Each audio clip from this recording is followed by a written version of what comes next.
Hi, welcome to our preview lesson of Sneaker of the Moons. This is an actual lesson for people who have signed up for the class already, and there are some of those. And then for those of you who want to get an idea of what my classes are like, or you just want to learn a little bit about the moon, or if you want to make a decision about the class, this will give you kind of a preview. These kind of first lessons are kind of like the ocean in a drop.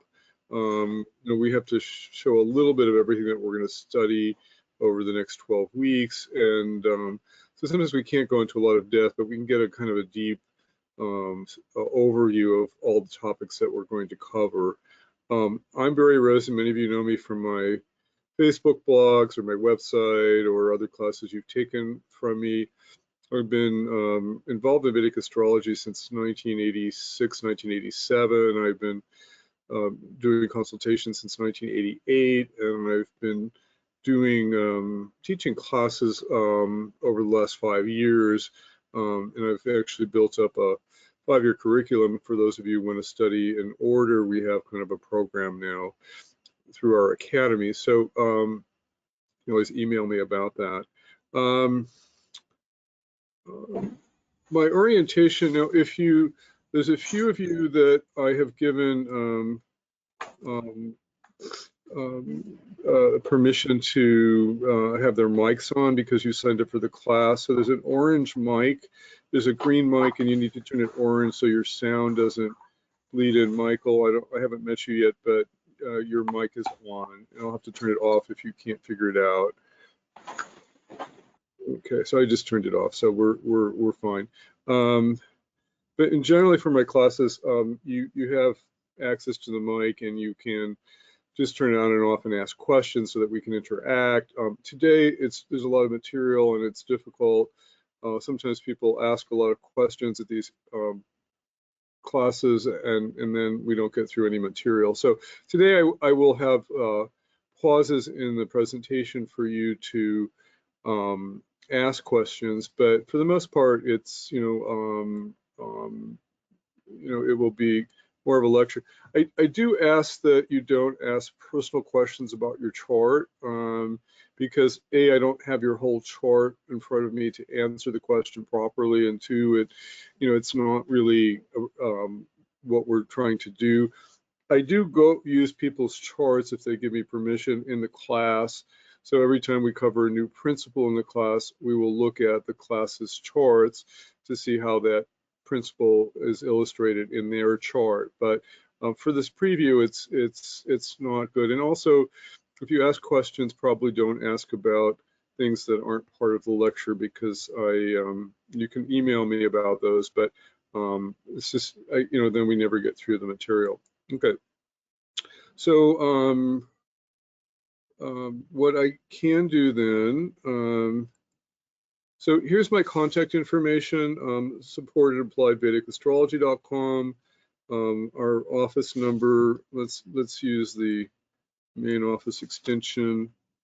I am on Skype at Barry Ford. I'm on Facebook, and a number of places. And I do respond to emails, almost within 15 minutes. I won't return a phone call very quickly. I will respond to an email usually within 15 minutes if I'm around. I just always check my email. I'm not glued to my text, so there's no point in this. This is the office landline, so it won't work for text. You can Facebook text me at Barry Rosen, and I will see it within a day and probably answer it. So I'm really good at communications. Okay, I gave you my biography already. Classes on sale for $195 until it is now actually 12 lessons. It's a great bargain. The regular course price has gone up to $225 because we've added 3 new lessons. And so if you buy it by January 6th, then you'll get the discount, and you can email me for stuff. Now, for those of you in the class, I do start on time. I actually did start exactly at 2 o'clock. And the reason for that is Saturn likes to be on time. I have an exalted Saturn. And if you want to master, if you have problems with Saturn, the thing that you need to do is be on time. So I will start on time. it's, for those of you who are new to the class, somebody needs to turn their mic off. I don't know whose mic is on. I don't know how that's possible, but okay, I'm not sure how that's happening, but if you have your mic on again, it just bleeds into the to the production. For my format with this class is usually I'll send you the notes ahead of time to read. You read them, you listen to the lecture, you ask questions, and you go over the material again after class. And it takes like 3 times to kind of like get it. Joe just kind of evaporates through osmosis. And every time when I learn new advanced material, it's like, what was that about? And then I have to go over it again, and then I have to apply it, and then I get it. So it's kind of like that. Still trying to figure out how the sounds on. Okay. I do distribute lessons through Dropbox, and I'll talk about that. And my style of teaching is interactive. Now, one of the things that I always do, so I'm going to have to, I'm not quite sure whose mic is on.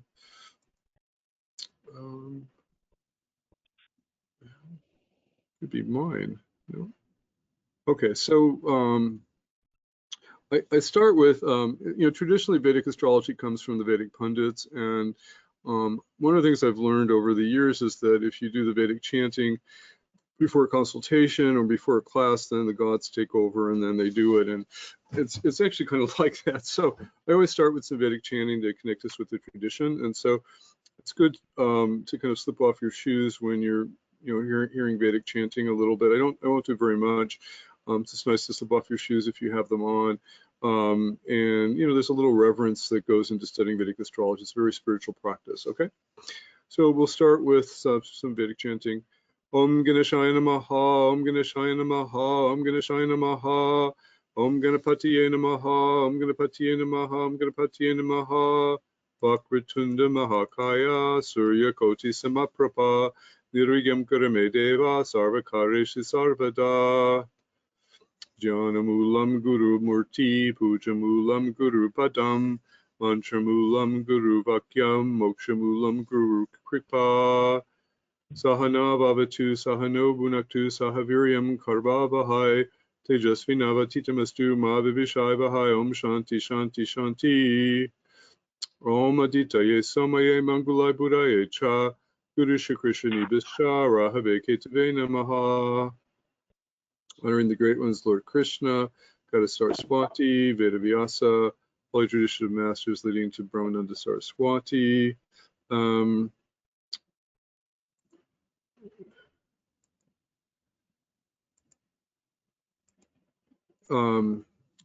It's my spiritual tradition, honoring all the great teachers I've studied with, Camilla Sutton, Sanjay Roth, Bill Levesey, and many others. So there are some people that are signed up, and I usually go through them. Now, because I have some people in Europe, and in case anybody from India wants to join us, I have moved up the starting time to 11 a.m. So originally I was going to do the class in the afternoon from 2 to 4. I am now going to be moving up the starting time to 11 a.m. live every Sunday, starting. So the next class number 2 will be January 10th. That'll be in 2 weeks. And for those of you who have signed up, I'll have an extra tape for you to send and watch in between now and then. For those of you interested in nakshatras, we're having a sneak preview with Jeff Poole of a new nakshatra class called Nakshatras, Psychology, Mythology, and Consciousness. That's sneak previews on January the 16th. That'll be 3 weeks from yesterday. You'll get some information on that. In my March class now, I've decided to do a complete guide to timing major events from birth to death. So,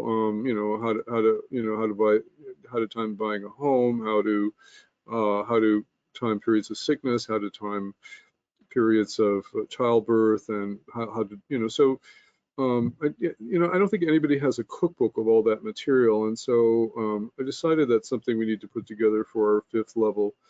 So that's kind of coming. It's a new decision I just made this morning. Okay, here's our secret of the moon again. Now, just quickly going over, I have changed the syllabus a little bit. I've added some material, so now it's 12-week. So today's kind of the ocean a drop, exploring every aspect of the moon. It's kind of an overview of all 12 lessons. Next time we meet, we'll go over the 4th house, the sign of Cancer. The moon is Atmakaraka, the planet with the highest number of degrees. If that's the moon, then you have major lessons to learn in this incarnation around the moon. And so we'll cover that next week. And the other thing is I want to spend a lot of time with moon by sign and aspect, house sign and aspect, actually. I think, the moon is so important, and we have to kind of immediately think, okay, the moon's in the 6th house and it's in Gemini and it's aspected by Mars, how do we translate that? And I think it's important for those of you who are Vedic astrologers or just want to understand yourself, it's just really important to kind of be able to immediately kind of remember key words for houses, signs, and aspects in connection to the moon, because it's so important. We'll do a couple lessons on nakshatras, although we can't even begin to touch that subject, but we'll look at the 25th nakshatra, which is kind of like the 4th house. It's the Mananas nakshatra, the place where the mind is. And so the mind is in a couple different places. We'll see. It's not just it's not really the 1st house at all. Then we'll do some advanced work on tithis, the lunar days, and karanas, and how they affect our personality. And so the lunar day that you're born on is very important for, describing your personality. And then each lunar day is connected to a different planet, and you can do a lot of compatibility studies, just seeing how the 2 planets connect. We'll look a lot at lunar yogas. There are all these yogas in Vedic astrology that are very important. For 10th house from the moon is connected to what we love to do in life, and there are yogas connected to ups and downs, scandals, addictions, success, and stuff like that. It'd be kind of fascinating. We'll look at mental health and the effect of the nodes on the moon, and we'll also look at the moon dasha period and the moon transit. So if you're in a moon dasha period, we'll have a whole lesson on what moon dashas are like. And then the thing about moon transits, obviously they happen so quickly, but we'll learn the keys to understanding them, because they help you understand what's going on in your mind. And then the final lesson will be understanding the impact of eclipses on the birth chart, and how Sati Sat, which is Saturn going over your natal moon, impacts your life. So it's kind of another advanced lesson on transit. So that's 12 weeks. Here's the nakshatra class preview. Again, that class starts in February. And again, shameless plug for my new book, Signs of Life from the Astrological Zodiac.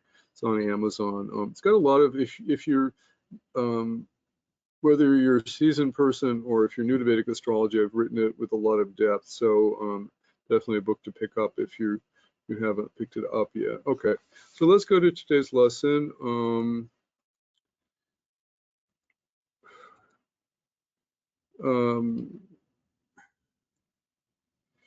Again, I'm gonna, if you can put questions in chat, and I may try to find them. It's sometimes I don't have a manager to help me with that today, so I'll do my best, and I'll try to just unmute you all if you have questions to pause during the talk. Okay.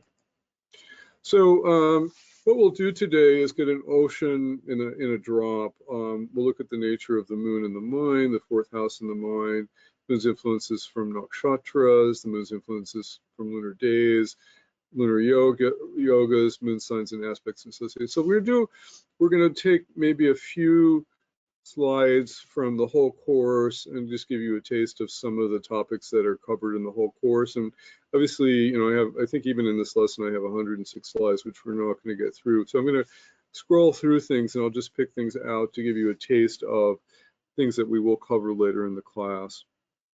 So why the moon, why did we pick a whole class on the moon? And it's very interesting. I did a whole class on Rahu and Ketu, and it was very revealing. I mean, someday we'll do a whole class on Mars even. Just whenever you go this deep, if you spend 12 weeks on the moon, you're really going to get to know it really well. And the mind, the moon obviously is the mind, and it's the heart, and it's the emotions, and there's so many things that we'll be talking about it.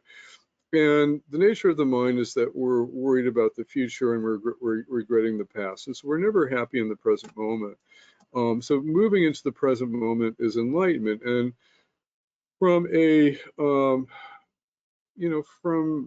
an important perspective, if we learn to see the astrology of how our mind is being affected by the planets in transit and dashas in our natal chart, then we can start witnessing what our mind's doing. And that's the whole value of Vedic astrology. We can kind of learn jnana techniques so that we can witness our mind. And if we witness our mind, then we can see, okay, there's Saturn again causing problems. Saturn, you can go. I mean, we don't have to be a victim of the planets. This is my whole perspective. Jyotish should make you a master of the planets. You're meant to be a master. You're the Godhead. So you have to kind of learn to master how your emotions and your mind and how the planets are influencing them so that you're not thrown off the cliff every time something happens. I had an office manager last year, and I was talking to him, and he was really kind of learning to live in the present moment. He was, and he was just saying to me, I don't know what's going to happen. I'm just in my heart with my kids now, and I'm just going to, just see what happens. Now, I don't always recommend that kind of carefree attitude, but it's a wonderful way to just move into your heart and just be in the present moment. And when we're with kids and animals and pets and things like that, that's all we can be, and it's wonderful. On the other hand, we have to be practical sometimes. There's that old saying, pray to Allah and tie up your camel. So we have to kind of keep our spiritual nature and at the same time kind of be practical. If those of you who read Eckhart Tolle, and if you haven't read Power of Mind, it's a good piece to pick up. He just reminds us that like 99% of the thoughts that come up in our head are kind of rubbish, and yet we kind of buy into them. And if we don't do enough meditation, or we're not clear enough through our Vedic astrology practices, or have some other perspective, we get caught up in fear and worry and anger and all these things. So we have to. The astrology should help us manage our mind. And again, the simplest thing is just to remember that, when garbage comes up, is to kind of just say, oh, more garbage going out. Thank you for leaving, but usually we get caught up in it. We dwell on it and stuff like that. I wrote that book, Finding Your Blind Spots Using Vedic Astrology. And to me, that's kind of the purpose of Jyotish. If sometimes we just, depending on our planetary positions, we can't see the tricks that the planets are playing on our mind, and we get into trouble. And we'll look at this in a minute. Like the 5th house is connected to judgment. You put Mars or Rahu or Jupiter, not Jupiter, Saturn in there, or Ketu. You don't learn from your mistakes, and you keep making them over and over again. And the mind just doesn't have enough intelligence to kind of learn its mistakes, and so it keeps getting into trouble. And you have, if you understand that you have that kind of problem, then you have to really just, do a double take every time your mind is trying to trick you, particularly like Rahu in the 5th, it's that kind of thing. And the mind is not in the 1st house, really. The 1st house is really like the operating system. It obviously represents more the physical body. It's not really where the mind is. It's kind of the key to the whole chart, but it's kind of like an operating system. Do you have Windows 6 or do you have Windows 10? I mean, if you have Mars exalted, and if your Aries rising with Mars exalted in the 10th, maybe you have the latest version of Windows with all the bells and whistles. If you have Mars, your Aries rising, you have Mars in the 4th, and Cancer, maybe you're still kind of plotting, your operating system just isn't working, and that means your whole life doesn't work on some level because the operating system is not working. So the 1st house is more like the operating system. The 3rd house is the primal mind, which people don't really understand. Everybody studies the 3rd house as, oh, it's writing and the arts and not friends, but but the 3rd house is really the primal mind. It's ruled by Mars. It's usually connected to primal sexual drives and primal drives to protect our territory. That's why we fight in the 3rd house, to protect ourselves. Neighbors are the 3rd house, because if you don't have a good 3rd house, or you have a malefic lord there, you may be fighting with your neighbors to protect your territory. But primal mind is 3rd house. The 4th house is called Manas, the mind, and that's really kind of, it's also the heart, It's the seat of our emotions. You know, it's mother, and because our mother gives us nurturing and our emotional nature. But the 25th nakshatra from the moon is also the mind, and we'll take a look at that in lesson 5. And that becomes very important. So the mind isn't just in one place, it's kind of in different places. And then the 5th house is a very important part of the mind. It's connected to judgment and intelligence. Do we learn from our past mistakes, or do we repeat them? You know, you want Jupiter or the sun, or, you know, a strong Mercury or a Venus in the 5th house, because you're going to, you know, have good judgment. You're going to not repeat bad mistakes, depending on dignity and rising sun and things like that. But put malefics in the 5th house, you know, you tend to, you know, repeat the mistakes, and you don't have the intelligence to kind of see your blind spots, and you keep doing the same mistakes over and over again. So you have to kind of learn to overcome that 5th house affliction. Now, astrology, you know, is ultimately about, most of you are probably going to take classes or study astrology because you're going to answer core questions, you know, which are, you know, core questions of life. Why am I here? Why am I suffering? How can I get out of suffering? How can I lead a better life? Let's say leave rather than lead. How can I get off the wheel of karma and find enlightenment? You know, and to me, one of my favorite movies, Groundhog Day with Bill Murray from 1993, is just a great movie. It's kind of an embodiment of, you know, getting it right. And if you haven't seen that movie recently, you'll watch it again. It's like a spiritual seminar, because you end up, you know, Bill Murray starts out, you know, as this kind of difficult weather person who's just everybody hates, and he goes through all these, relives the same day over and over until he gets it right, and you see how he grows. And I guess the screenwriter was a Buddhist, and it was just talking about how maybe that, you know, was supposed to be a period of 10 years of growth for, you know, in that movie. But in reality, to me, it's like lifetimes. It's like, how many times do we have to, you know, go through this pattern until we get it right? And so astrology should lead us out of the wheel of karma, and that's, you know, the nature of what we need to do. Okay, let's start talking a little bit about the moon. That's my background material. So on an esoteric level, the moon is the cosmic reflector that allows us to experience the glory of the soul through the mind. It represents the divine mother, the protector. You know, the two luminaries, the sun and the moon, are mother and dad, and they're but they're also the divine mother and the divine father. And so they kind of, they're connected to our higher chakras and our connection to take us back to our own divinity. So it's not just like Mercury is kind of a lower aspect of the mind and the intellect, but the moon is really kind of the higher aspect of the mind, connected to the divine mother. Moon allows us deep thinking, emotional upsurge, and intellectual growth to send the soul on its mission for self-discovery. So I think that's a really important point. It's just, you know, goes back to those core questions. Why am I here? Why am I suffering? You know, most of you who are interested in Vedic astrology, you know, you've waken up a little bit, because you're not just, you know, you're on the spiritual path on some level, and you're trying to, you want a better life, and you want to discover more of who you are and why you repeat the same patterns. And that's a beautiful thing. Now, there are a lot of people that don't have that urge to discover who they are. So, and the moon is part of that vehicle through our intellect and our emotions to explore our mission for self-discovery. Why am I here?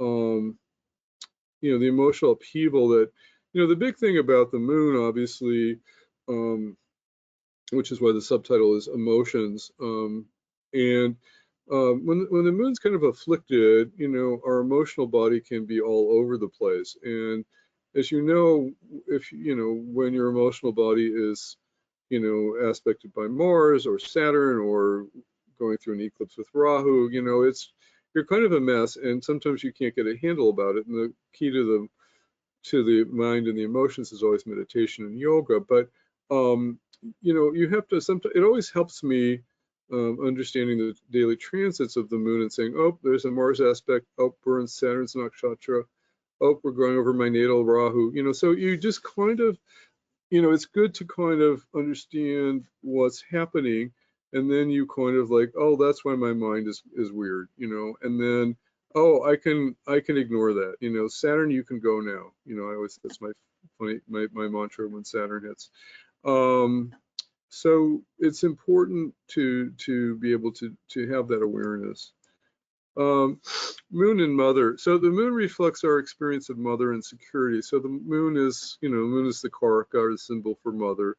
And if our mother was not loving or abandoned us, then our whole life is filled with suspicion and distrust. And if our moon, if our mother was great and nurtured us and was always there for us, then we feel secure and our emotions are there. I mean, I rarely see an unafflicted moon in somebody's chart because they're searching, why am I suffering? People who have a really, really good moon usually don't come for readings because they got it together.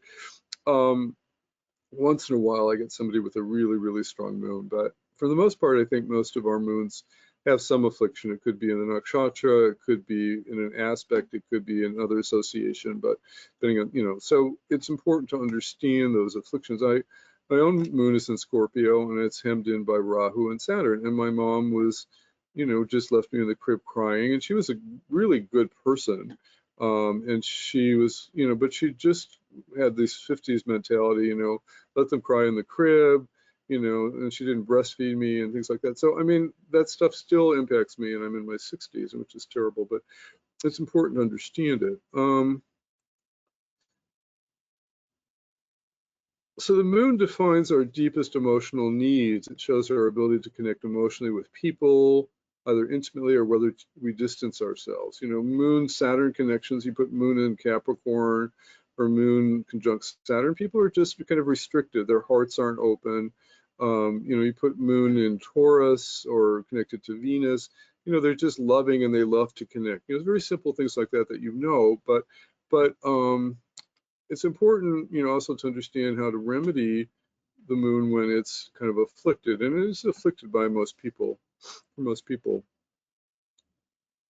If our moon is not healed, then we become, we go through life kind of insecure and or emotionally dependent or needy, and it's a huge piece of our life.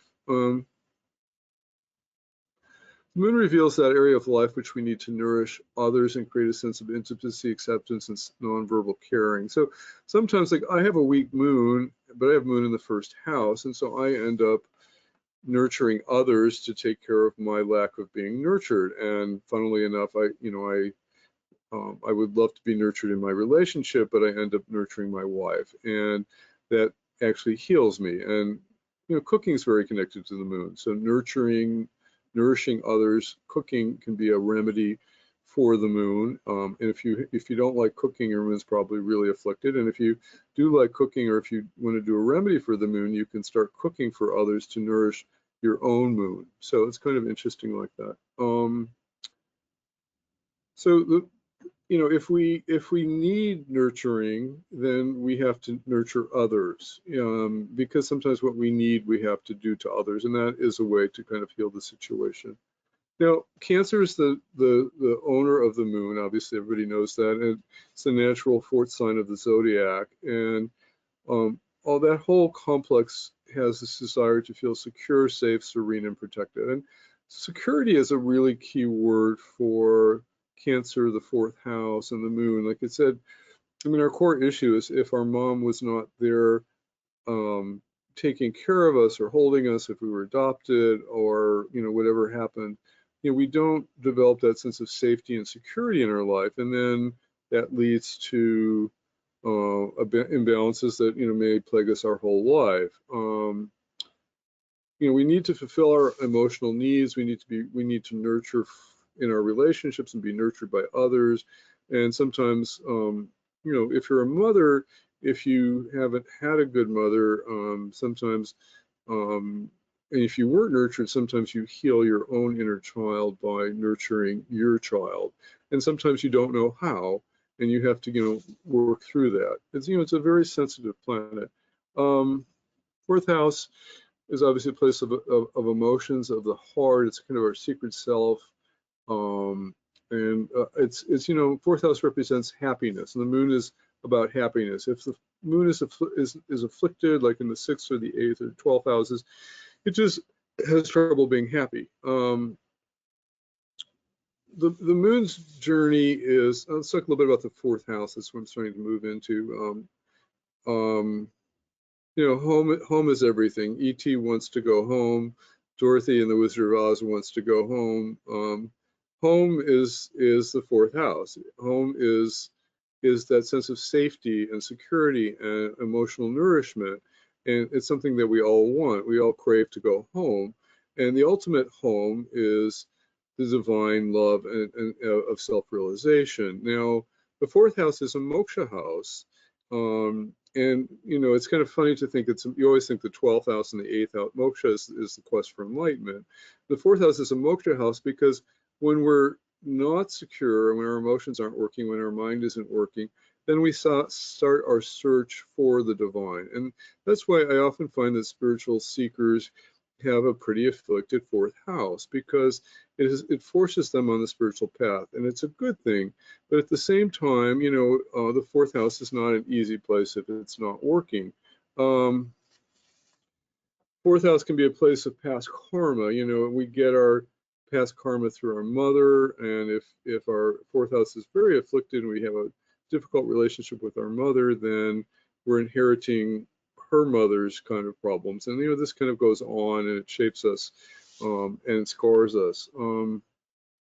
It's a place of happiness of the heart chakra, and of emotional wounds. The 4th house is, you know, such an important house because it's, you know, it's our most vulnerable area. I mean, what happens when our 4th house gets wounded, a relationship breakup, our heart gets wounded, you know, we just lose it. And it's because it's such kind of a delicate place. And you know, to become invincible in the 4th house, we have to do a lot of meditation and become a yogi. Physical home is connected to the 4th house. It's a place of sanctuary where we want to hide and feel safe. It's a place of nurturing. Mother is at home in the 4th house if your 4th house is strong. When it's not at home, when we don't have a sense of nurturing, then we want to find God, and we go on a quest. 4th house is actually a family house too, because it's connected to domestic family. People always think 7th house is marriage. Well, 4th house is also marriage. It's creating a home with your beloved, and it's a retreat place. And if the 4th house is afflicted, your domestic life is often afflicted. And Ketu in the 4th house is the worst. It wants to find God, and it doesn't want to be married, and it, you know, it just kind of leaves and goes away. 4th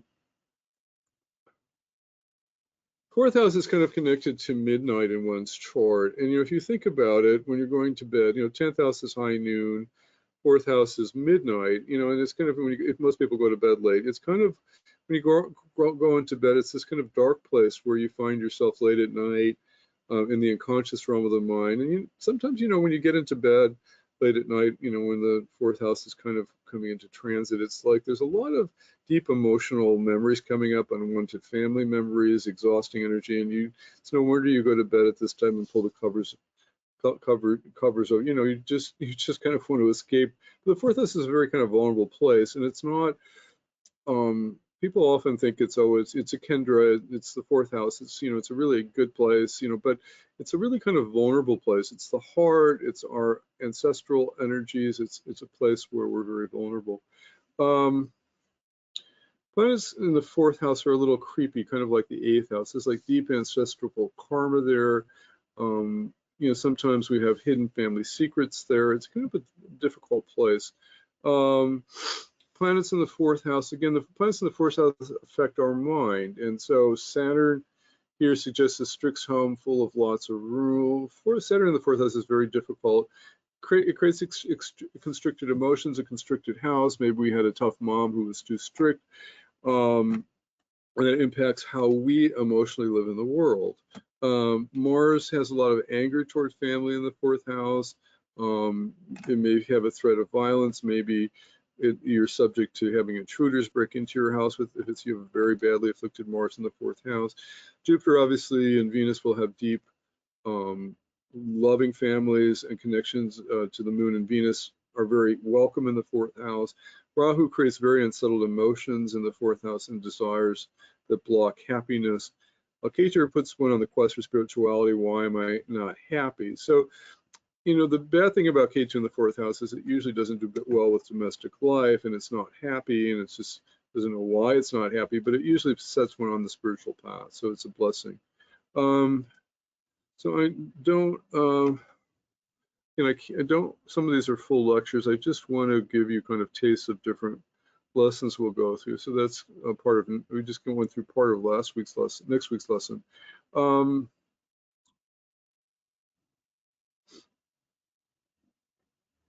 So let's look at moon associations, and this is something that we all have to kind of get intimately familiar with. Now, moon associations can happen by the sign that the moon is in, the planet that is conjunct the moon, a close aspect within 5 degrees, the nakshatra the moon is in, an exchange of house between the moon and another house. And so I like to use the word association. Most people like, you know, learn planet in a house or planet aspecting a house, but there are other ways that the moon can be affected by association. Like I said, in a nakshatra, exchange of houses, part of Nithayoga, that's called.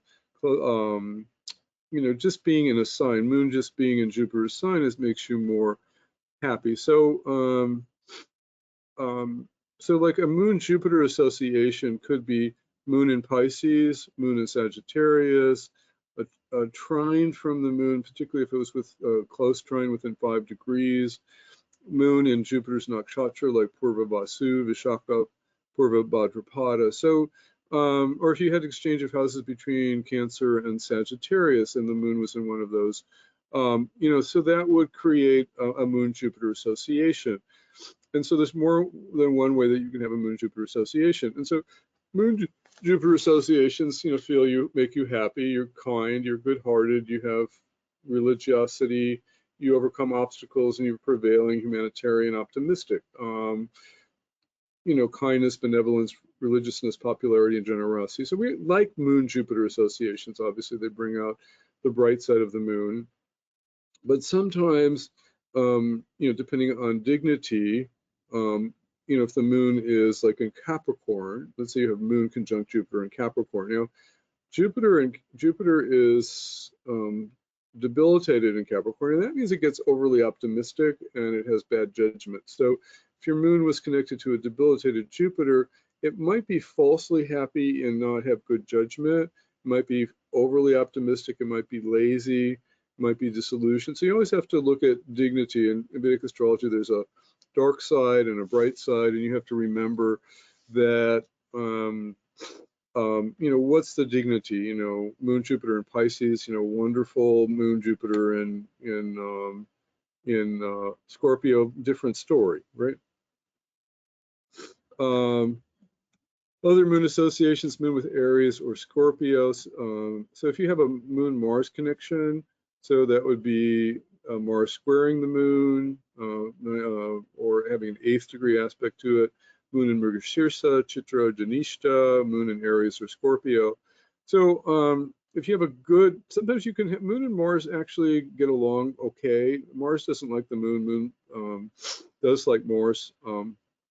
Sometimes Mars can, a Mars-Martian association makes you excited, impulsive, can have intense emotion, intense feeling of positive traits, openness, frankness, sincerity, easily excitable emotions, imaginative and lively and energetic. So those are the good qualities of a Moon-Mars conjunction. And that can, you know, for certain rising signs like Cancer and Leo, where the Mars is a really good friend, that can particularly come out.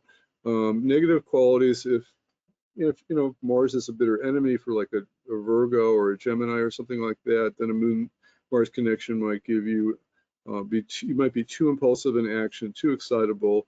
You might be quarrelsome, rash, and haste, irritable, agitated, easy to provoke. So we have to learn all these moon associations really well. They come up in, as you see, they come up in different ways. and you have to kind of, help people understand. Just having moon in Capricorn, moon in Aquarius gives you a moon-Saturn association. Moon conjunct Saturn, more intense. Moon aspecting Saturn, exactly more intense. But, there can be a positive side to moon Saturn. Sometimes people are very kind of self-controlled and caring to attention. They have good control of feelings, but usually there's some afflicted energies, and they're anxious, they're fearful, they need nurturing. There's all kinds of things. So it'll be important to kind of go through and learn all of these in detail. And then we have a section on aspects here, and I'm not going to go over that because I just want to keep going through different things. Now, moon signs, I think it's important for us to kind of immediately translate a moon sign, and I think the Western astrologers are good at this. I don't know how many of us are really good at this, although a lot of us have learned Western astrology, and people say, oh, you have a Gemini moon, so you're inquisitive and you're all that kind of stuff. But those things are true. And so it's important to, I think it's important to kind of memorize these so that you can just kind of peel them off your tongue, so moon Aries, we just did moon in Aries. Let's do something else. Taurus. So moon Taurus is going to be a Venus connection. The moon is exalted in Taurus. Now, people misunderstand exalted planets, but for the most part, moon in Taurus is good. It could be for certain rising signs, it might not be. For Aquarius, moon owns the 6th house, so it's Lord of the 6th and the 4th. But so you'd have problems with your mother, even though your mother had lots of, was a good person and had a big heart, that kind of thing. But so the key with moon in Taurus, steady emotions, and that's why we love to see moon in Taurus. And I don't get many charts with moon in Taurus. Once in a while, fullness of love and heart, generous, progressive, thankful and patient, likes to accumulate things, love sexual activity and comfort. So, we love moon in Taurus because, it brings out the fullest value of the moon, the heart, the generous, giving, nurturing aspect of the moon. But, you can have an afflicted moon in Taurus, depending on what house it goes into, like the 8th or the 12th house, or it could be, it could have some negative association with Saturn or something like that. And then its darker qualities could come out: lazy, overindulgent in food or drink or sexual activities, fantasy mind, possessive, jealous, overly generous. So we always have to remember that, people like to say, oh, I have an exalted moon. Well, what does that really mean? Well, is it a good planet for you? Well, if it's Lord of the 6th or the 12th or something, maybe it's not so great for you. And does it have a malefic aspect to it? Is it there's 3 nakshatras for Taurus? Which one is it in? They all have different energy. So we have to kind of learn how to refine our analysis of this type of stuff. Again, moon in Gemini, creative, fast-moving mind. Again, Gemini is a benefic. Moon and Mercury are actually enemies because the moon shouldn't be analyzing its emotions, and Geminis are intellectual and they have trouble with their emotions. So whenever you get moon in Gemini or Mercury in Cancer or something like that, it's not really a good combination.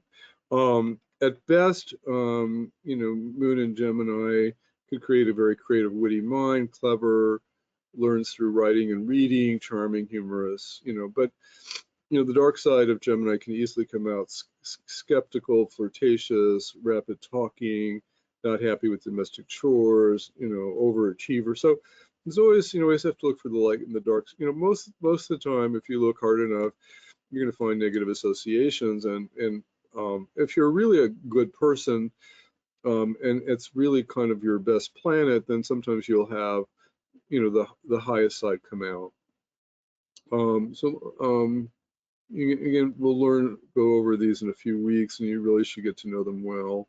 The moon's constellations. Most of you probably know about nakshatras. I've taught a whole class on nakshatras. We have a nakshatra class coming up, which is going to focus more on mythology and psychology. But there's 27 or 28 nakshatras surrounding the zodiac. So each sign has 3 nakshatras. Most of you know this. And the nakshatra that you're in is very different. So the moon is debilitated in Scorpio, but if it's in the first 3 degrees in Vishaka, you know, it's the worst place it can be, even though it's Jupiter's nakshatra. That's the lowest point for the moon, is 3 degrees of Scorpio. The second nakshatra in Scorpio is Anuradha, which is connected to Mitra, and I have that one. I have that, my ascendant there anyway. That nakshatra, you know, is actually very benefic, even though it's a Saturn nakshatra, because it's connected to the goddess Mitra, and Mitra is kind of into spiritual networking. And if you meet people with Anuradha moons, they're just wonderful people, even though, oh, your moon's debilitated. Well, you don't want to use those labels. They don't work. You have to get more specific. And then Jeshta, which is one of the darker aspects of Scorpio moon, you know, is connected to Indra. And those people sometimes are just incredible organizers, and they're brilliant, and, you know, Indra's king of the gods. But you know, Jeshta has that dark side to it. It gets into sexual entanglements and ego problems. And so you know, there's always like a, but anyway, I have a 12-lesson course on nakshatras, and there's another one coming up next month, but that one's more mythological, psychological. But nakshatras are, you know, very, very key, and we'll have a couple lessons just for those of you to go into them. Now, let's look at the 4 lunar personalities.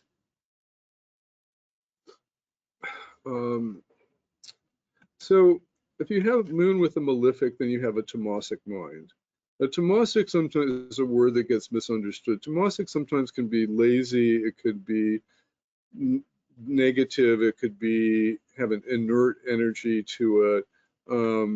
And so it's also connected to material things. So, but it tends, if you have the moon connected with malefics, natural malefics like Saturn or Mars, Rahu, Ketu particularly, then it gives you more mental suffering. And I don't like, the bad nature is not a good word to use there, but it's just a more challenging nature. If you have moon and sun connected together, new moon people are very challenged, actually. It's a very difficult placement if you're born on a new moon. It's like mom and dad are weak and they're not charging with enough energy. Full moon is the opposite, you know, very spiritual people. But sometimes the sun can give you a cruel personality unless you overcome it through your spiritual nature.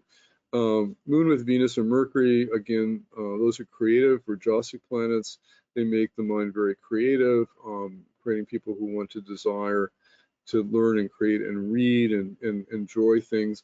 Again, moon Venus associations could be moon in Libra, moon in Virgo, could be moon in, you know, moon conjunct Venus, moon conjunct Mercury.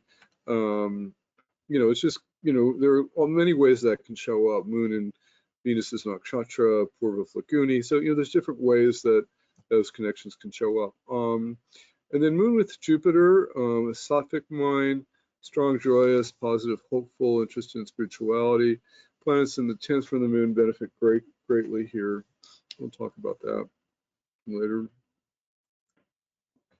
We talked about the moon sign already. We talked about the gunas. So the tamasic planets, you know, Mars, Rahu, Ketu, Saturn, are more material. They're more lazy. They're more attached. They're dark. They're dull. The Rajasic planets, Mercury and Venus, are active, searching, agitated, fiery. The sattvic planets, particularly Jupiter and sometimes Venus, can be more pure, sweet, and truthful.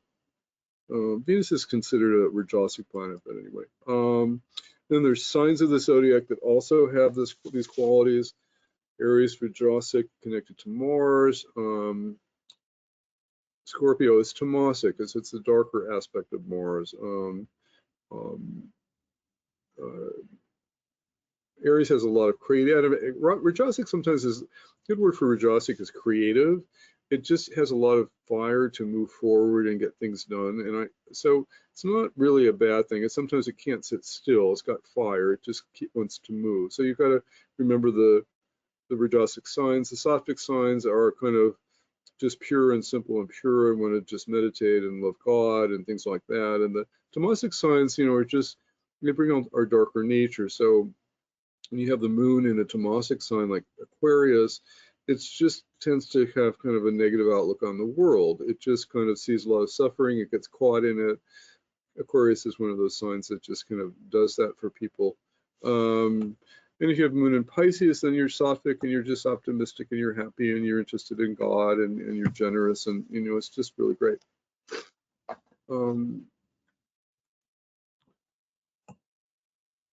Okay, gunas, we did that already. So I think we just did that already. So Moon and Jupiter are sattvic, Mars and Saturn are tamasic, Mercury, Venus, and the Sun are rajasic. I forgot the Sun, it is often considered rajasic. Talked about moon signs already.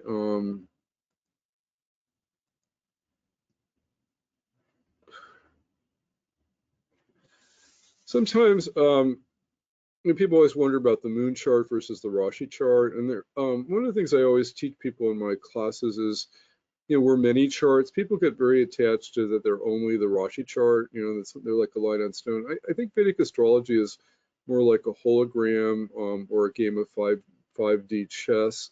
You know, the Varga charts kind of interact with the Rashi chart, and they're very important, and they create a deeper level. The navamsha chart is like that. So you have to think of our life as more like a hologram, 5D chess game, and not get stuck on line and stone in the Rashi chart. And people do that. And the moon chart is just another way we rotate the chart. It's more about our mind and personality, our emotional nature. It's very important to read a woman from the moon chart, or if you're in a moon dasha, obviously you have to read it from the moon chart. And Vedic astrology teaches us to read transits from first the moon chart and then the Rashi chart. And I have tended to emphasize the Rashi chart because, you know, sometimes we're more interested in material outcomes, and but you know the difference. Sometimes, you know, our life is I have moon in the first house, so my transits are all the same. But you know, sometimes you have a 12th house transit of the moon, or you have 12th house transit of something from the moon. It can be a dark inward period, but you know, maybe your ascendant lord is going through the 9th house, and all kinds of great things are happening, promotions and spiritual things. But you know, so sometimes our life is kind of skewed, you know, when the moon and the Rashi chart are not in sync like that, and that's for most people. And we have to kind of learn how to read that, and this we'll be doing lots of looking at these yogas from the moon. Let's see.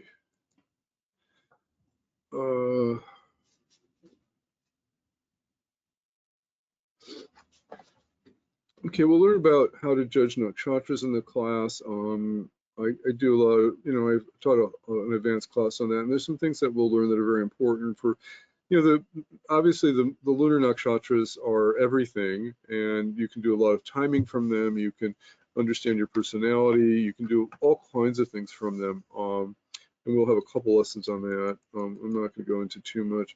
The important thing is what's called your Jamna nakshatra. It's the nakshatra of your natal moon. Sometimes they look at the ascendant from there. And so we have to kind of learn how to read the Jamna nakshatra and see how it's impacting your mind and your life. And then we'll also have to learn the 25th nakshatra, which is the Mananas nakshatra, and that shows how that also colors our mind. So if you're, you know, my 25th nakshatra is, this is called the Mananas nakshatra. So you count 25 nakshatras from the moon, and that shows you how your mind works. And so the way to do that, sometimes you can count backwards from Mananas nakshatra is often in the 12th house. Once in a while, it'll be in the end of the 11th house. But and Sati Sat starts when Saturn hits your Mananas nakshatra, and that's the worst part of Sati Sat. Everybody worries about 7 years of suffering from Saturn. It's not like that. It's really when the Saturn goes over your Mananas nakshatra, your 25th nakshatra, that's when you get really restless and depressed, and your mind just kind of goes crazy. Now, before I knew Vedic astrology, I had my first Saturn return over my Mananas nakshatra, and I was in an emotional crisis. I quit graduate school, and I was in a PhD program, and I just couldn't stand it anymore. I went off to teach literature for a year just because I had to kind of retreat, and I was very sick that year. I was going to the doctors every week that year, and sometimes, you know, that's the worst part of Sati Sat. But usually once you get out of that nakshatra, then sometimes things break down in the 25th nakshatra. You want to change your life, and you start breaking relationships, you move, you change jobs and things like that. So it's very key nakshatra to understand. Anytime you have transits going through there, you have the nakshatra that the Manana nakshatra is connected to will color. If it's ruled by Jupiter, it may give you a more optimistic mind. If it's ruled by Saturn, it may give you a more sober mind. So Saturn nakshatras sometimes are actually very good. And one of the things that we learn when we study nakshatras is actually the Saturn nakshatras are the best. Pusha nakshatra ruled by the god Brihaspati, an Anuradha nakshatra connected to Mitra, Uttara Bhadrapada, I forget the deity there, but they're all kind of wonderful. And it turns out with nakshatras, the deities are more important than the planets. And so sometimes, understanding your nakshatra and the deities connected to your nakshatra really gives you a lot of insight into how your mind works and how it's colored. Quick way to find out your Manana nakshatra is count 4 backwards from your natal moon. So if your natal moon, my natal moon is in Jeshta, if I count 4 back, nakshatra before Jeshta is Anuradha, the nakshatra before that is Vishaka, that's 9, and the one before that is Swati. So my Manana nakshatra is Swati. So it's very easy to calculate your 25th nakshatra, and then you have to understand where its Lord is placed, if the Lord's afflicted, what's the nature of that nakshatra, and then it really tells you how your mind works. We'll have a lesson on that.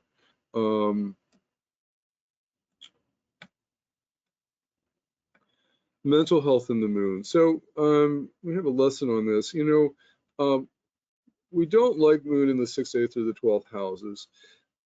The worst place for the moon is the 8th house because we don't know how to express our emotions. We have to learn how to express our feelings if you have moon in the 8th house. Moon in the 12th house gets too reclusive. Moon in the 6th house, is always kind of fighting with mom or fighting with women or sees women and mom as enemies and stuff like that. You have to but when you have a malefic aspect to the moon in one of those houses, more particularly by Rahu and Ketu, or it can really affect the mind, and at some point it could bring out some mental illness. We'll have a lesson on that. Rahu and Ketu have a lot to do with mental health, and we need to kind of learn the remedies and things for that. Rahu can create deep psychological issues, vertigo, insanity, and paralysis. It can lead to drug use. Rahu is like creates paranoia. It's very serious, particularly if you have Mars or Saturn triggering Rahu in the moon. And we could look at some famous people with mental health here. Let's see if I can pull up.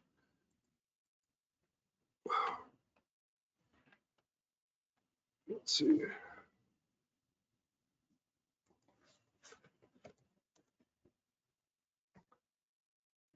It didn't come up. I have different databases on here, and sometimes things disappear. See if I can find somebody else real quick.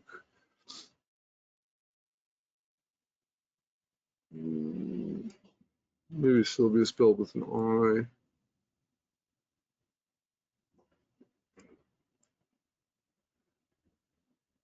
Okay, I'm sorry I didn't have this ready. I just thought of it. Let's look at. Actually, William Faulkner is pretty troubled. Let me just see if I'm just doing this randomly. I'm not even sure.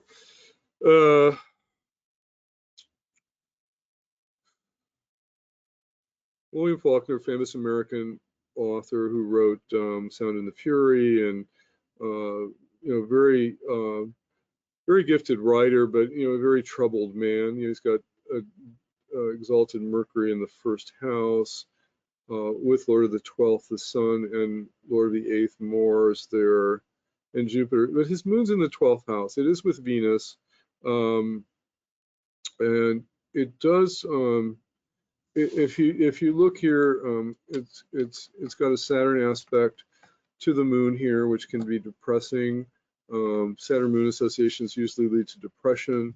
In the 12th house is particularly subconsciously difficult In Jaimini astrology, Rahu is also aspecting the moon. If you don't know Jaimini aspects, we'll give you an extra tape on them to learn them. They're very important. But planets in Capricorn aspects planets in Leo. So Rahu is also aspecting the moon. So he actually had, I believe he was a very serious alcoholic. I think the Saturn-Moon association would create that. And Rahu also is creating a lot of mental disturbance. And he's kind of a very troubled man, but I just picked that out randomly, and I think I always remembered him as being kind of a troubled soul. Sylvia Plath, I got her, but I didn't, let's see, let me just put her in for you. I had her in my database and she disappeared, so let me write her down here. 10/27, 1932, 10, Boston.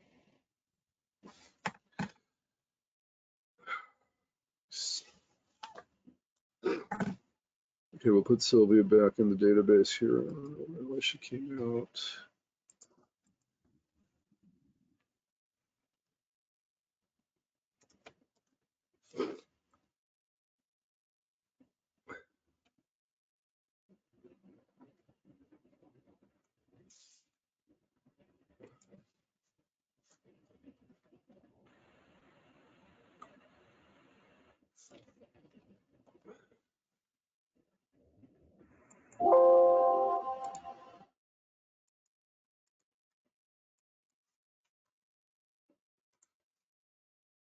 Okay, so here's Sylvia Plath. Sylvia Plath was a Pulitzer Prize poet, writer of the Bell Drawer.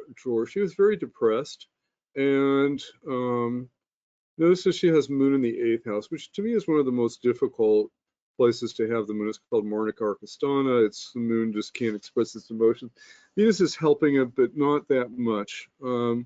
She also is Aquarius rising, which is a troubled sign. It's got Rahu in the 1st house. Gave her fame.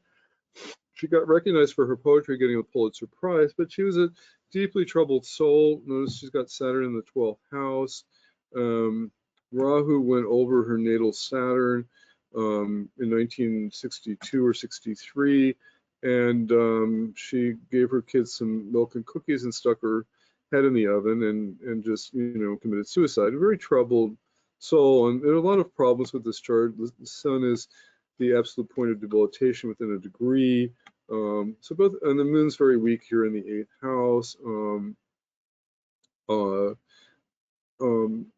So a very kind of difficult chart, but you can, sometimes when you get an afflicted moon here, the moon is hemmed in by 2 malefics. It's a mixed hemming. It's got Ketu on one side and the sun on the other side. It's also got Jupiter and Mercury, but she didn't make it. I think she committed suicide in her Rahu Mars period, which is often a very troubling period. It's got debilitated Mars right at the exact point of debilitation, 28 degrees. So very troubled life, but very creative genius with her poetry. Full moons and new moons. We like waxing moons because they make a print strong and spiritual, and they have more benefic quality. Waning moons make people more inert, stubborn, defective in speech and sight and listening. So we always look at where the moon is in somebody's chart. Is it waxing or waning? And then there's the lunar days. We'll have a lesson, 2 lessons on lunar days, and they're actually very deep. And the lunar day that you're born on will be very show you a lot about your personality, and they're called the Tithi, there are 15 Tithis for the bright half of the moon when it's waxing, and 15 Tithis for the waning part of the moon. And the Tithis are very connected to the element. The Tithis that are really difficult, if you're born on the 4th, 9th, or 14th lunar days, these are called the Rikta Tithis. They're connected to the ether element. They feel unsupported, so they have emotional problems in relationship if they're not supported by their mate. And then there's certain combinations of the Tithis. You want certain elements to mix in order to create a good relationship, and we'll have a deep lesson on tithis for 2 weeks, something advanced that I've never taught.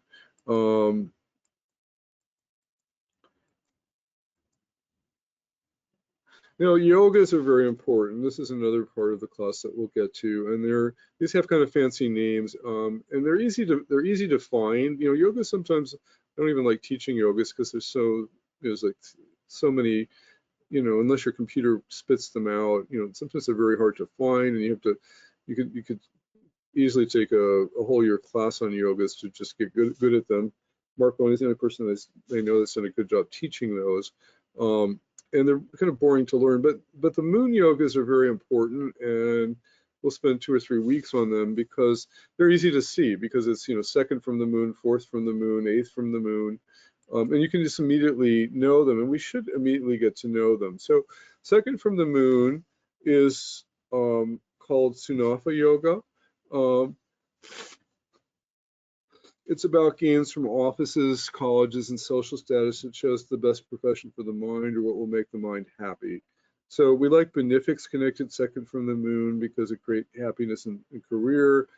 Malefics connected to the 2nd from the moon will cause tension in career. The other big one, there's a lot of them, we'll learn them. 6th from the moon is a difficult one. 8th from the moon is tricky.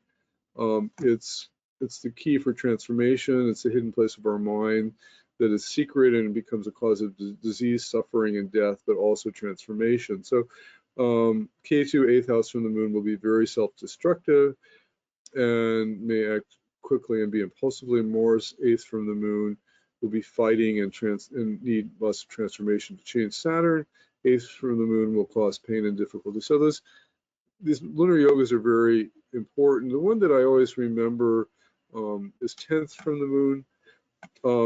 10th from the moon is the job and career you like to do. It creates happiness. So sometimes people ask me, I taught a whole course on finding your life purpose. There are a lot of things that are important. 4th from the sun, 10th from the sun are important. 10th house in the navamsha chart is important. There are a lot of things that you look at for life purpose. The 10th house from the moon is important. It tells us the job and career you like to do. It also tells us where you'll start your first career. It's a fortunate place, particularly if you're born at night. If you have a lot of planets 10th from the moon, it may show multiple career paths. It's kind of really interesting to look at. Sometimes you get 4 or 5 planets 10th from the moon, and these are kind of changing jobs, and the planet with the lowest degree may be the first job you get, and the planet with the highest degree, you know, will be the last job that you have. So it's kind of interesting. We went strong benefics 10th from the moon. Saturn and 10th from the moon will cause you to change jobs a lot. So we'll look at these with examples at some point later too. 9th from the moon shows our philosophy of life. All these yogas are important. There's a lot more to them, and they're all very important. And there's the famous Kemadruma yoga. If there are no planets in the 2nd or the 12th house from your moon, and you have no planets in the 1st, 4th, 7th, or 10th from the moon, this creates kind of a loneliness energy. It may show lack of desires, which promote spirituality, but it may be bad for material abundance and success. Without planets 2nd and 12th from the moon, there's no motivation to work and things like that. So this is kind of common. We'll look at some famous people who have Kemadruma yoga, and you know, there are remedies for this. You have to make sure they don't get isolated, but they also have to kind of be aware of the patterns they have with it.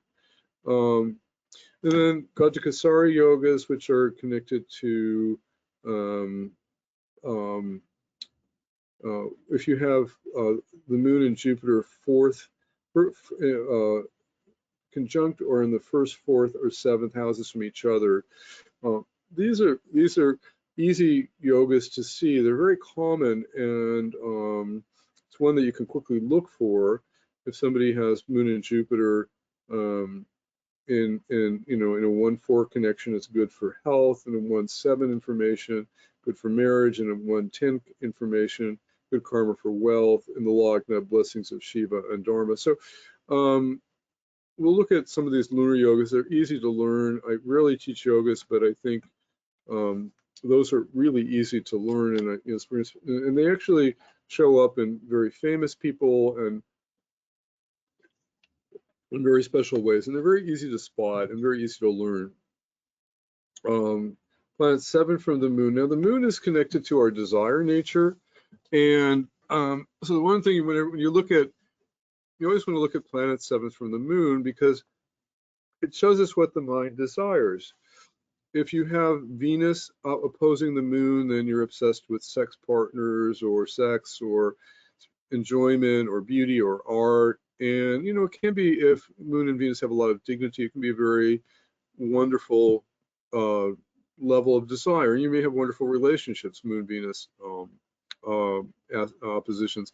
Moon, sun oppositions, you know, when you have, if you're born on a full moon, I often find these souls are very developed, and I would say within a day or two of a full moon, whenever I do the charts of these people, they always are like, have really kind of, or they really have big people, they have big souls, they have big destinies, and it's important sometimes you do charts for people who are born on a full moon and they're young and they don't realize they have a big destiny, and it's important to point that out to them.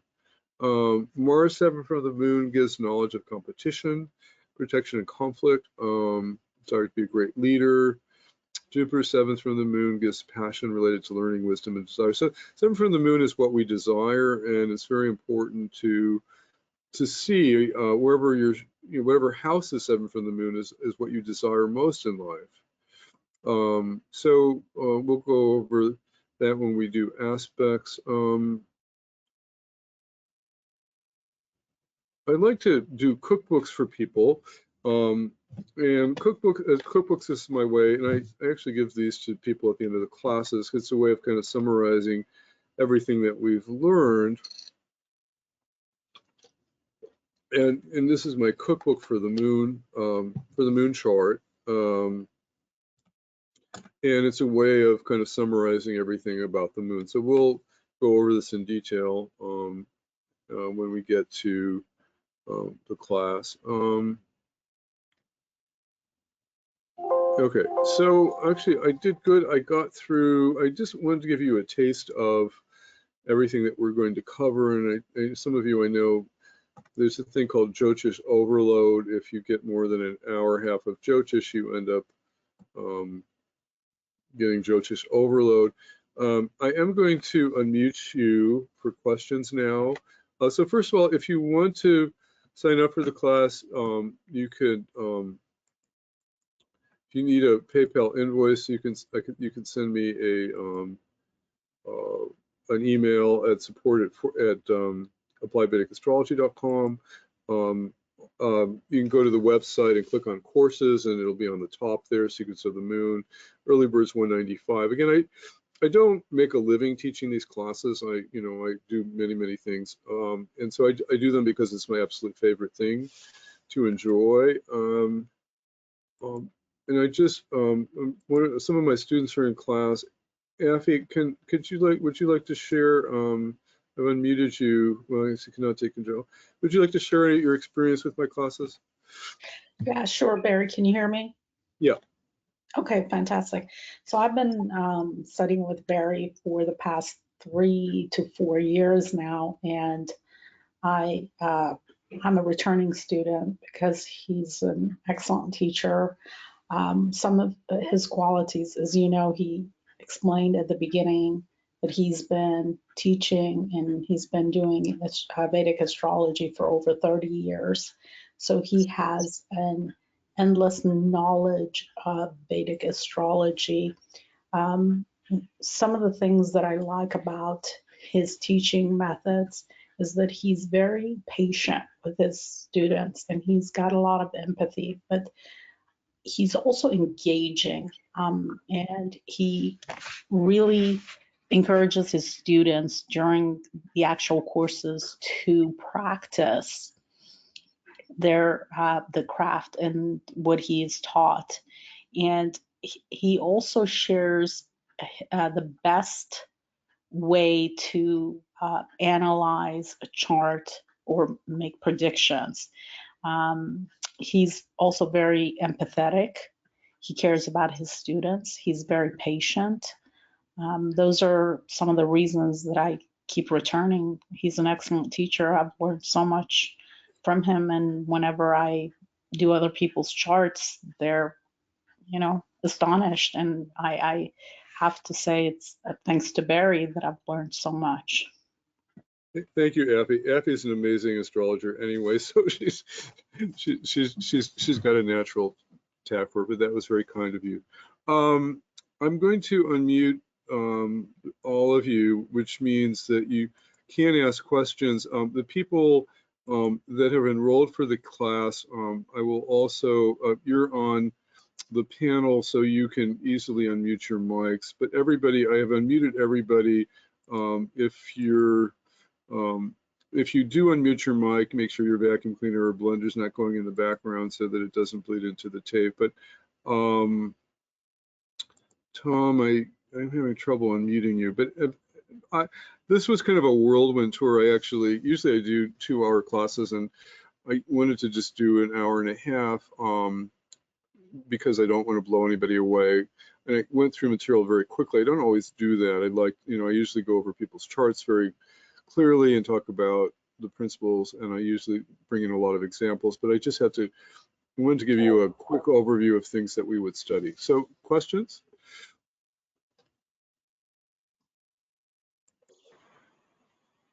I think most of you are unmuted. Let's see, is self-muted. Some people may, okay, if you're, I've got a hand going up, so let me see if I can get in here.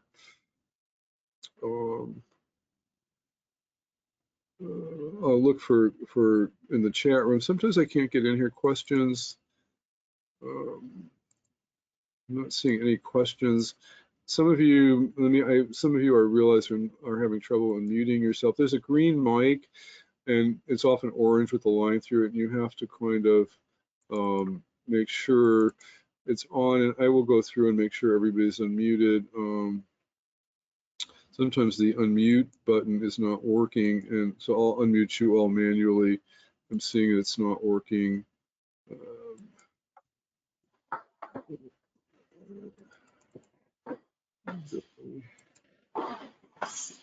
I don't know why. Jan had a question, and I'm sorry. Let me see if I can find it.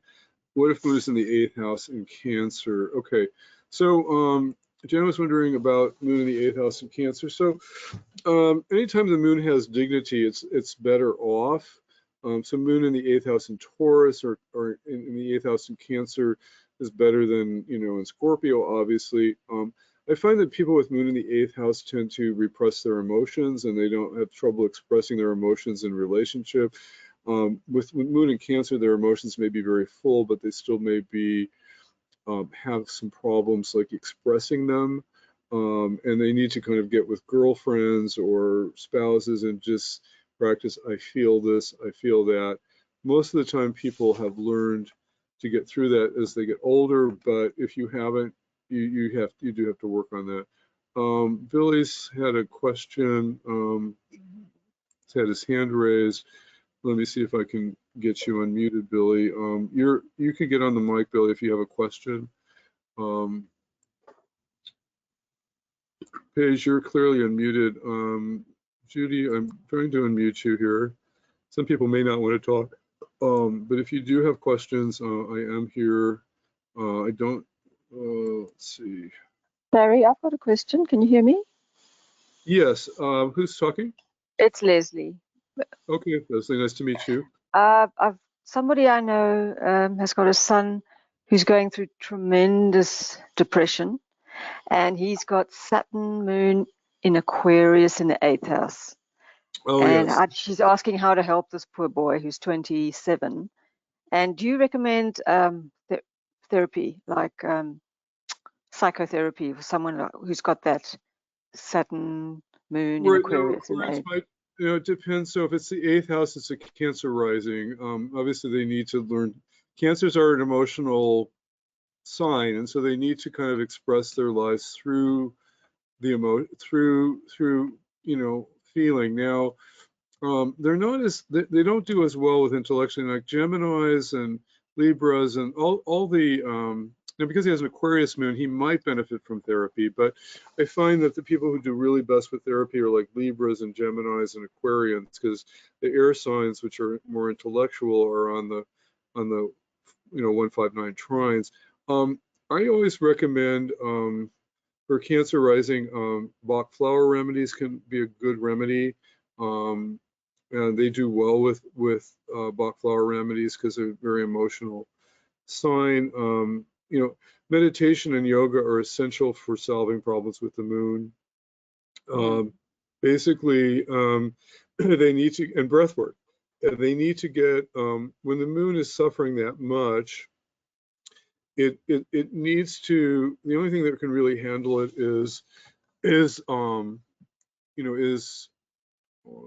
meditation and yoga and breath work, and that's just the general remedy for the moon.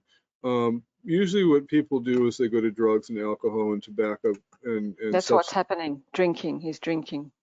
Right, people can't, that's a very common thing with Moon Saturn conjunction.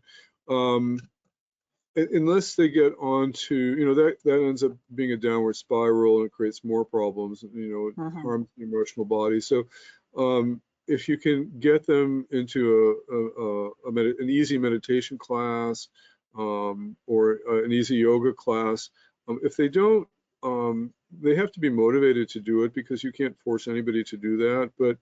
But psychotherapy, I think, is a very long process, and I think certain signs do better with it, the ones that I mentioned.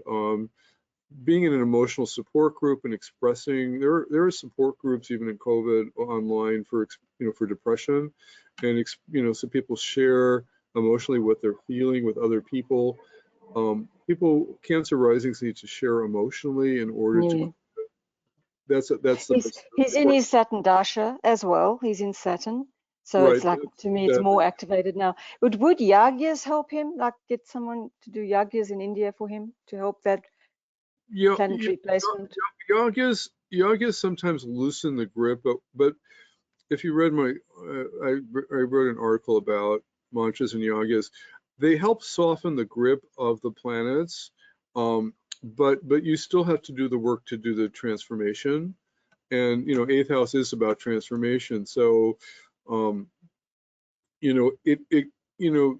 mantras and yagyas, there are people that sometimes can just lift things. If you have a Sat guru that can just kind of lift those kind of energies. Depression is a very difficult thing to deal with. Some people deal with it their own life.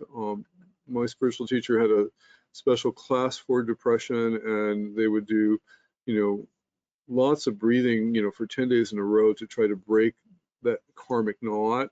And so it's very there are a lot of things that need to be done. I don't think most people end up on pharmaceutical drugs, which kind of mask the problem. I mean, it can be transformed through yoga, breath, and meditation work, but not Aquarius, because it's an Aquarius moon, it may benefit from therapy, but it's a long process. I think a support group would be good. Okay, thank you.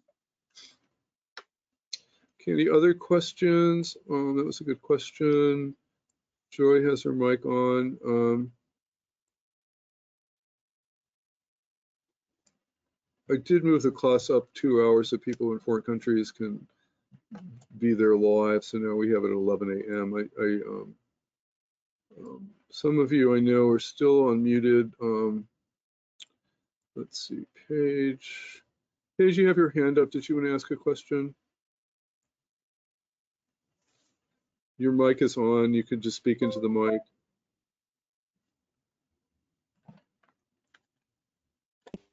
Sorry, can you hear me now? Yes. Okay. My question is about audio, strangely enough. So you were going silent during some of the speaking, like it would just drop out the sound. And okay. So I'm wondering, like for the class, is it recorded also? So if we have that problem that we could not miss out on some of the stuff? Right. Thank you for letting me know about that. Yeah, all the classes are recorded, so because I encourage people, sometimes people miss a class, something comes up, sometimes you want to listen to it again. So the classes are absolutely recorded. You automatically get the tapes after them. I usually, did anybody else have problems with audio? Sometimes it could be your local internet. It could be mine. This could, once in a while, this goes down. I bought a special blog I mic. heard you the whole time. Okay. So, yeah, different people have different internet strengths. So I did buy a special mic so that I wouldn't have any audio problems. One class this year, the internet went down because the power went off, and I went onto my cell phone and got the internet working, and the class continued. So, but anyway, I do record everything. Thank you, Paige, for asking. Okay, That's good. thank you. Jan, did you have a question? I'm unmuting you now, Jan. I think you can't take control of your mic. There was a problem before. And Billy, you're also unmuted if you want to ask a question. Hey Barry, can you hear me now? Yeah. Oh, good. Some mute problems with the audio. So, positions from the moon. You mentioned Jupiter. My moon's in the ascendant as well. Jupiter's, I think, 7 away. Yeah, 7 away. Gaja Kesari. But I've been told from various Jyotishis that a Jupiter for a Virgo ascendant can be a little malefic. So Right. would that alter that initial yoga you mentioned, the Gaja Kesari or others? How would you? Yeah. Yeah. So Jyotish is always 1,000 shades of gray. You know, and you know, one of the first things you learn when you study Jyotish, or you should learn, is what are the best planets for every rising sign. And so for you know, Jupiter is considered a Boudica planet for Pisces because it owns the 7th house. 7th house is a Marika. You know, Jupiter in Pisces has a lot of dignity, and usually, you know, that aids your 7th house. But there's always some hidden problem with relationship. Mercury governs, Jupiter governs the 7th house. So usually, if Jupiter were afflicted by another malefic like Mars or Saturn or Rahu or Ketu by aspect, then it could cause a more difficult thing. Usually there just may be some archetypal problem for Virgo rising because Jupiter owns the 7th house, and they all have, usually all Virgos have relationship problems. Usually they're practical and businesslike and realistically, and their partners are very spiritual and idealistic, and they sometimes have to learn how to integrate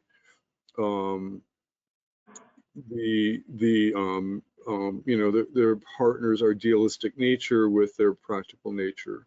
That's just one of the archetypal patterns for Virgo Pisces relationships. But if Jupiter were afflicted by another malefic, it could, you know, it could cause more problems. But the Gaja Kesari yoga is still working. Whenever you judge a yoga, you always have to see what other planets are impacting the yoga. So if there are a lot of malefic planets impacting the yoga, if Mars is aspecting the moon, or Rahu is trining the moon, or Ketu is associated with the moon somehow, then that could spoil that Gaja Kesari yoga and not make it blossom as much. So that's a long answer for, you know, every chart's individual, and you have to look at the 1,000 shades of gray. Okay. No, that's a good answer. I really appreciate that. It's nuanced. Yeah, that's good. That's what I do. Thank you. Yeah. Yeah. Paige, your hand is still raised. Your mic is, if you can find the orange mic and click on it, you'll be live. Michael or Sasha, you're also unmuted if you have a question. You're in the class already. So, Joy, do you have any questions? Okay. Andrea has her. I've got a question about the navamsha again. Moon in the navamsha, is that very important to look at moon in the navamsha? And do transiting planets in the navamsha, do they affect the moon, like transits like Capricorn, like Saturn's in Capricorn now? And if you've got moon in Capricorn in the navamsha, does that How does that affect one? Big yes. Transits do affect the Varga charts, particularly we look at the long-term transits of Rahu, Ketu, Saturn, and Jupiter in as it impacts the Navamsha chart, because they have a big impact. Or let's say you have a long transit of Mars because it was retrograde in Pisces for months. And if you had planets in your Navamsha chart, it could, so it's kind of a little bit of a sadi side. It can create depression or fear or a restricted mind or something, or it may impact, the mantra chart is always about the soul. It's kind of our deeper nature. So it depends on what house it is and what your rising sign is. And again, I can't, when we do Vedic astrology, we have to look like about 6 or 7 places before we pronounce anything. And so I don't have your chart in front of you, but the answer is yes. Scorpio ascendant. So it's Capricorns in the 3rd, Moon's in the 3rd. Okay, so that's a little bit better. But it's still, it still can kind of, it's still like a little bit like Sadi Sat, except it's more on the soul level. It's not as, we'd have to see, what's the rising sign is what? Scorpio. Scorpio, I'm Scorpio too. In Navamsha.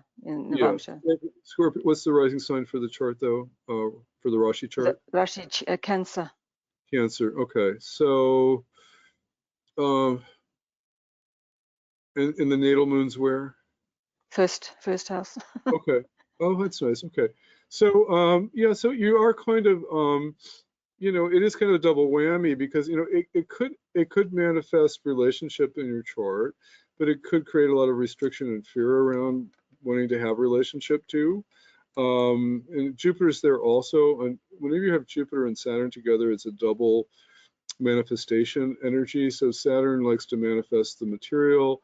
Jupiter gives it grace. So actually both having Jupiter and Saturn on your 1-7 axis, if you're in the right dasha period for the 7th house or something, could manifest a relationship in transit now. If you let go of any fear of being in a relationship, I don't know if that's appropriate, but no, that's not really. No, relevant. I just thought the 3rd house is the 3rd house the primal mind. You said it's the primal mind. The 3rd house is kind of the primal mind. I'm Scorpio rising. The 3rd house transit of Saturn is one of the better transits. It can be, because it's aspecting the 9th house, Saturn and Jupiter aspecting the 9th house. If it weren't for COVID, we'd have desire for foreign travel. I know that's coming up. Or new spiritual practices or religion or something like that. Mm-hmm. That would all, the 3rd, 9th axis of Saturn, Jupiter would kind of manifest that. But the Navamsha chart has different rules. And so the things that you assign to the houses in the Rashi chart don't always apply to the Navamsha chart. Okay. So the 4th house in the Navamsha chart's really the most important house, and it has to do with the intelligence and the mind. And when that gets afflicted, that is much more problematic. The 3rd house in the Navamsha chart is, has a different meaning than the normal 3rd house. Okay, right. Okay. Thank you for your question. Other questions? Jan, did you figure out how to turn your mic on?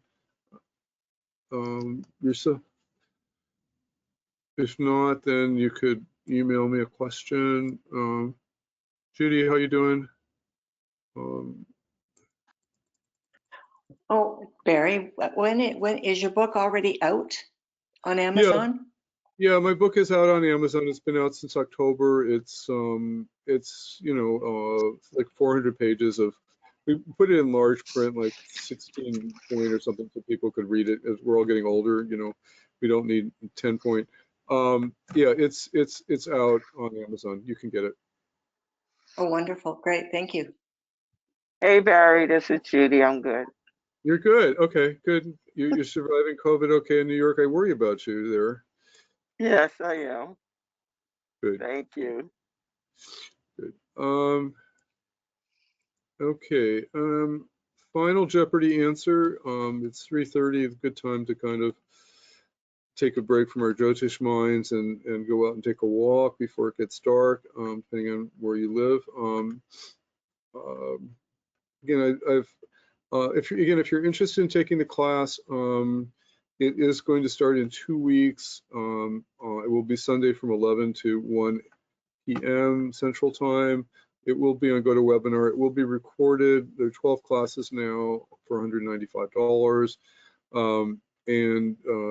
That early bird, if you need a payment plan, we can set that up through PayPal, and so don't be shy about asking.